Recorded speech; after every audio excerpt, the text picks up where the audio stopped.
Oh hey guys, Bipolar Barbie here. It's late, so that's why my eyes are just like really tired. I'm exhausted because of PMDD, so it's like life struggles. Now today though, I've been doing lots of videos lately on human needs because they are so important to understand our own needs. Northie has a need to lick his leg right now, or so he thinks he does.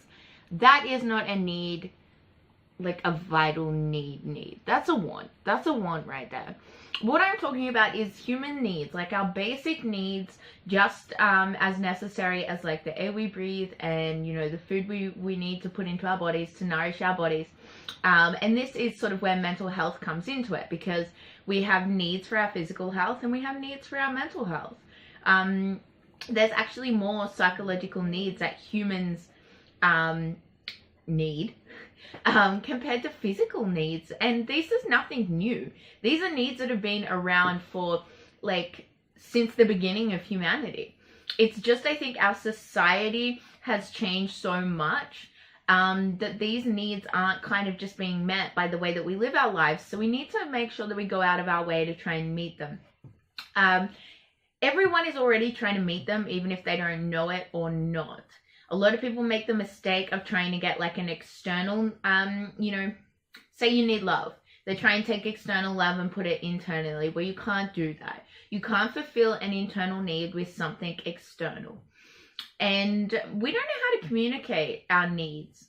And a lot of our emotions alert us to the fact that our needs are really not being met. So I wanted to give you a translating guide, because I think particularly with people with borderline personality disorder, one of the complaints I often get from people who might be dating someone with borderline personality disorder, or just general complaints from relationships in general. This is where a lot of conflict begins, when someone's need is not being met. We all know communication is great in a relationship, but communication needs to be effective. There is a difference between talking and yelling, and there's a difference between talking with the intent to reply, when someone's talking to you, like just listening with the intent to reply, than actually listening to understand. So a lot of people use what we would like to call an evaluative word. So this is the word that they use to summarize what is going on internally. And this is the part that we need to learn how to translate. So particularly as a borderline, what you might hear out of their mouth is, "You abandoned me." So a lot of these evaluative words come as like accusations. "You abandoned me." Okay, so there's the word abandoned. Why would someone say that they're abandoned? Like, what does being abandoned mean, and what does it feel like? So someone would say they're abandoned to describe feelings like being terrified, being hurt, being sort of bewildered, sad, frightened, perhaps even lonely. Now, if someone feels these things, if it appears like you're making them feel these things, then they're going to say that you abandon them, and that might not be the case. But what is really going on here is that their underlying needs are not being met. So their need for nurturing, for human connection, for a sense of belonging, for a sense of support and knowing that someone cares about them, that is not what they're getting right now. And it doesn't matter whether or not you think you are providing these things. That's completely irrelevant, because this person feels like they're not getting those things met. So it's really not about sitting there arguing with them. And I think this is the mistake that people often make with borderlines, because their needs can be very different to other people's, is in this misunderstanding of needs. People often get in this discussion of, "No, I connect with you. No, I support you. No, I care about you." And it's like, well, yeah, I know those things, but I don't feel like you do. So it's not like an accusation, a discussion of whether you do or you don't. That doesn't matter. It needs to just be like, okay, I accept that you feel that way. Let's talk about how we can change that, how we can work on that. Wouldn't the world be like such a better place if people did this? So another evaluative word, I guess, that people use is abused. I feel abused. Okay, what would make someone feel abused? If someone's like upset, if they feel scared, if they feel lonely, what are those feelings signifying about their internal needs? They don't feel like they are being cared for. They don't feel like they're being nurtured or supported. There is physical or emotional well-being that is not taken care of, that is not up to scratch. They need to be considerated. And these are things that like all living things need to flourish. So I think when a borderline comes out with an accusation, because they are really sensitive, and they might have some strange needs, and this is not just borderline, I mean, everyone has their own unique set of needs. So I think it's just really apparent in borderline personality disorder because they do have some very, intense needs. And yes, we need to learn how to fulfill those needs within ourselves, but it's the nature of borderline personality disorder to seek them externally. So someone will often say, you abuse me, or I feel like I'm abused. But yeah, really what that means is that there are some needs that are not being met. And the same as when someone's like, you don't accept me, you don't love me. Well, again, they're upset, they're scared, and they're lonely. And what they need is a sense of inclusion, of connection, of community, of belonging, to feel like they're contributing to something, and they need respect from their peers. And I think this is where if you're supporting someone, and you notice them saying these things, well, if you want to help them, you can look at not giving them what they want because they might be demanding something, which is really just them trying to communicate the way that they think you might be able to fulfill these needs. Rather than denying that, just acknowledging that they do have a need for something and then trying to figure out what it is. And at the same time, I personally take responsibility and go, okay, well, I feel like this. So what is this telling me about the things that I need in life? What of my needs are not being met? And how can I meet them? Because it's not someone else's responsibility to meet your needs. It's really not. It's totally up to you.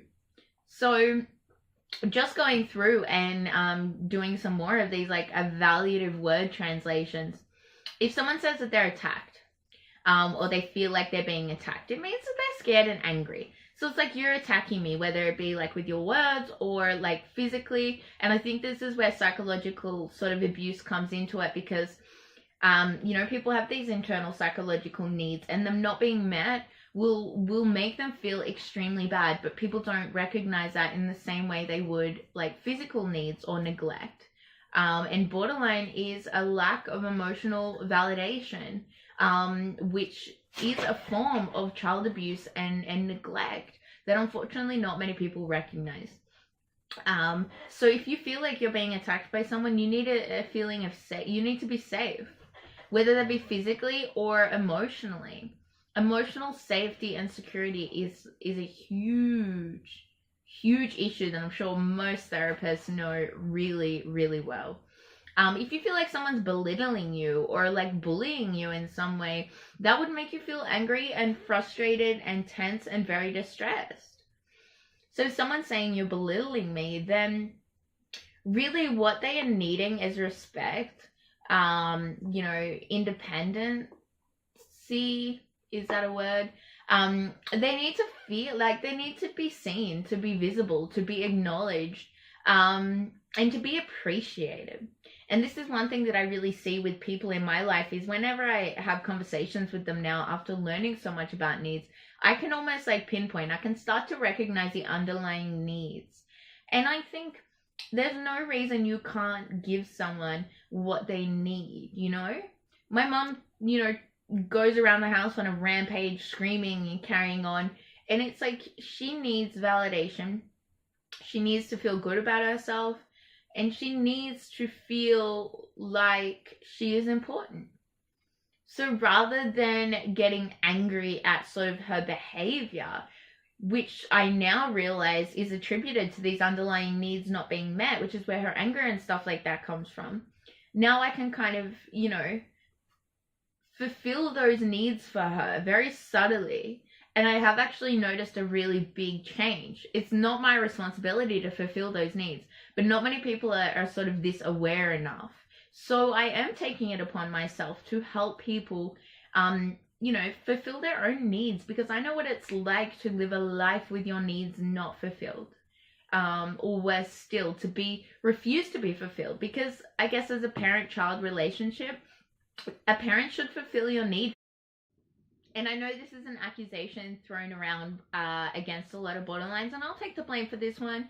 My need for love, my needs might be more intense, more exaggerated than yours, but that doesn't mean I'm like being demanding. Those are just my needs. They're coming from a deeper place, and I need to learn on fulfilling them myself. But I wish this journey would have been so much easier if people had just kind of acknowledged that they were real, rather than just denying them, which is shit. Don't do that. Yeah, and blame. No one wants to accept blame, and no one wants to be blamed. But if someone is blaming you, then generally they are angry, they are scared, they are confused, and that will come off as being hostile or antagonistic. But I think that's not really where it comes from. It comes from a place of hurt. When someone is accusing you of something, it is because you have made them feel a negative emotion. And that negative emotion is attributed, alerting to some lack of need that you are either not providing or they need to fulfill in themselves. So you guys kind of get where I'm going with this. I mean, we will use words like, I feel caged, I feel trapped, I feel boxed in. They aren't emotions, guys. Being caged is not an emotion. It's an analogy to describe emotions, like I feel angry, I am frightened, I feel scared. And that's what we really the focus should be on. And that's the way that we should start to learn how to communicate these things. Because the best thing you can do when you're trying to communicate something, and this is what I had to learn as a borderline, and I think everyone can learn from this as well, is rather than creating an accusation, you bullied me, taking ownership of that and going, I felt, I feel, and I think this. It's less confrontational, it's less demanding, and it will get a way better response. Because a lot of the time, I know that people don't mean to make me feel the way that I feel. But that doesn't mean that I don't feel that way. So what I want from them is to acknowledge the way that I feel. And that's a lot easier when you're not telling them that they're the reason that you feel that way. Because, yeah, they might have triggered something that made you feel that way. But ultimately, it's a lot of other shit that's going on. That is the reason that you feel that way. You can't change someone else. And I realized a long time ago that I have basically abused myself by staying in relationships that I really should not have stayed in. Simply because I let people abuse me.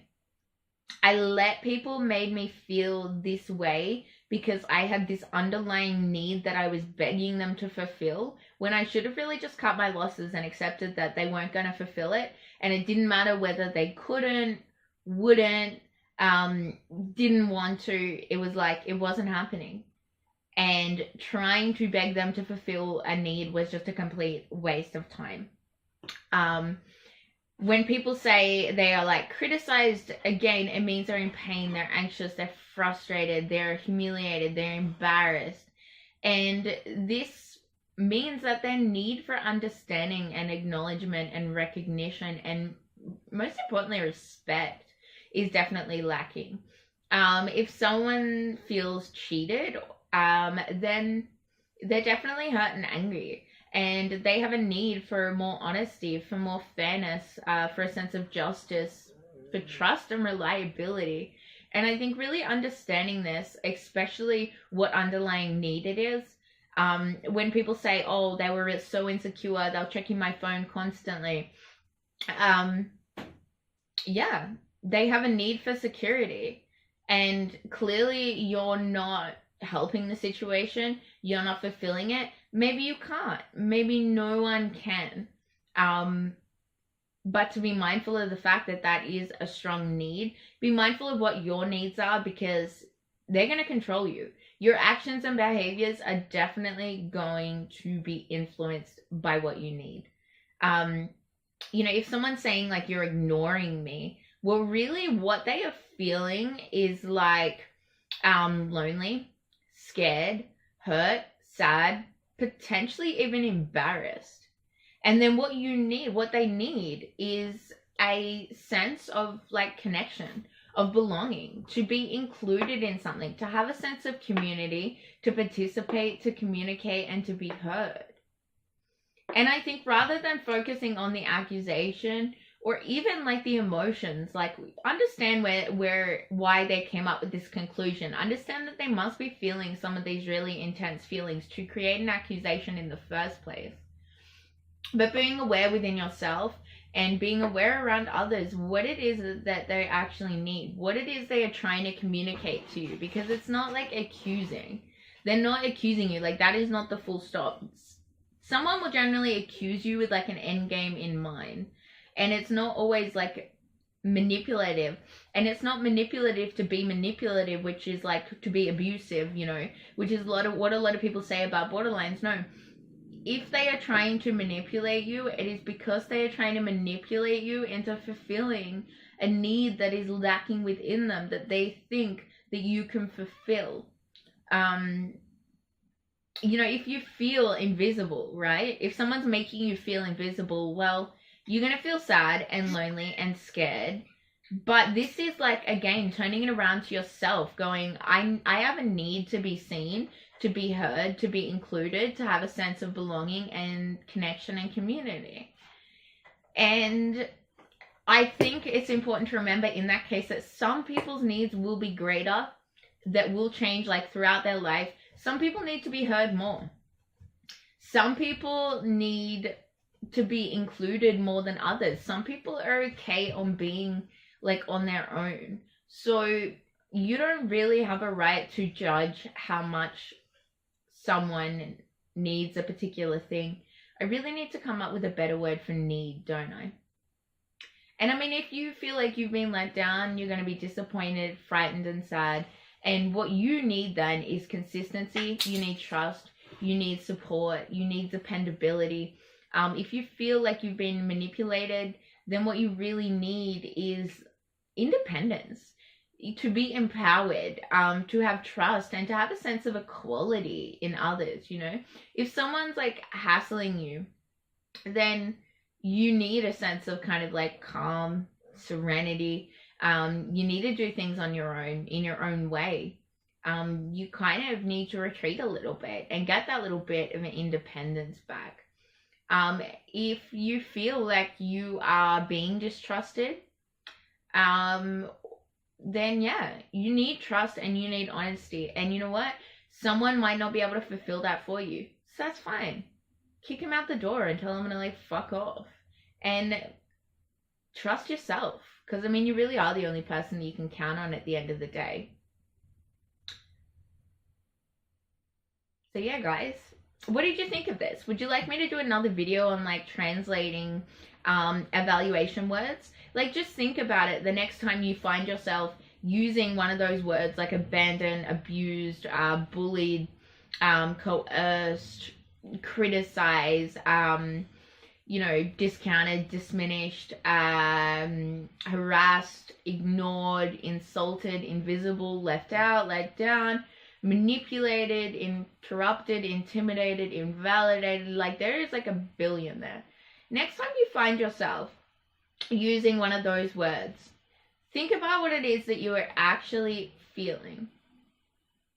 And try describing it to people rather than using an evaluative word that is really completely irrelevant and is not going to be helpful in any way. Think about using, trying to communicate your emotion. And then think about really your underlying need, both with yourself and other people. Think about what might be driving, that evaluative word. If someone tells you you're harassing them, well, think about what emotions must they be feeling right now? And what does that mean about them? Nobody wants to be told that they're harassing someone else, but it's not really about you anyway. It's about them. When I tell my parents they're harassing me, it's always like, we're not harassing you, harassment. And what I'm really trying to say, which is how I say it now, is like, you know what, guys? Rather than saying you're harassing me, I say I need space. You will get a completely different response that will be so much more effective, even on my parents, who are slowly, like, snail pace getting it. It doesn't make a huge difference, but I think with a lot of other people I've tried it on, it makes like the world of difference. Give that a go, guys. Let me know what you think. If you want to know more about needs, let me know in the comments, and make sure to give this video a thumbs up. That'd be awesome.